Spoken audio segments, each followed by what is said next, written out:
Hello বন্ধুরা, নমস্কার। এই দেখো, কালকে তো পৌষ সংক্রান্তি ছিল, তো কত রকমের আমি পিঠা বানাইছি। এই যে এটা সাজের তুষি পিঠা বলে, সাজের পিঠা বলে, সেটা ভিজাইছিলাম দুধে। এই যে পাটিসাপটা পিঠা বানাইছি, এই যে তেল পিঠা বানাইছি। আর এখন আমি তারপরের দিন সকালবেলা স্নান দান হয়ে গেছে, আমার পূজা পাঠ করা হয়ে গেছে। এখন আমি খাবো পিঠা।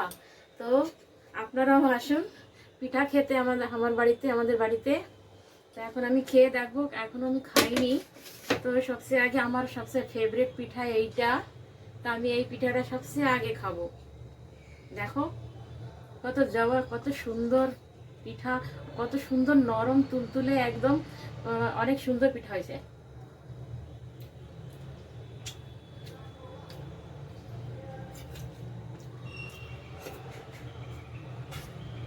জবাব নাই, খুব সুন্দর, খুব দারুণ পিঠা হয়েছে। আর এইটা হচ্ছে খোয়া দিয়ে বানাইছি, এইটা হচ্ছে নারকেলের গুড়।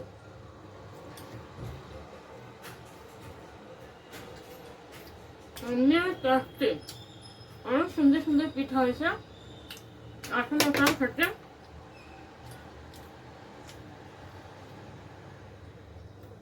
একদম নরম পিঠে, এই দেখো একদম নরম, কত সুন্দর পিঠা।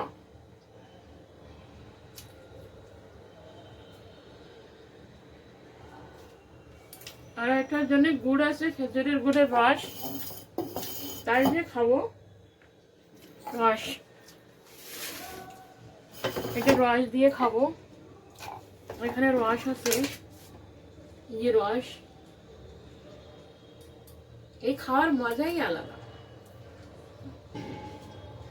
একদম নরম সুন্দর পিঠা।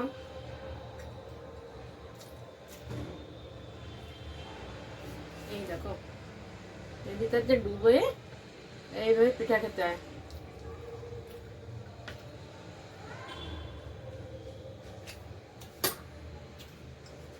কারা কারা কে কে পিঠা বানাইছো আমাকে জরুর জানায়। এরপরে আমি কুলি পিঠা বানাবো, যখন এইগুলি সব শেষ হয়ে যাবে, খতম হয়ে যাবে।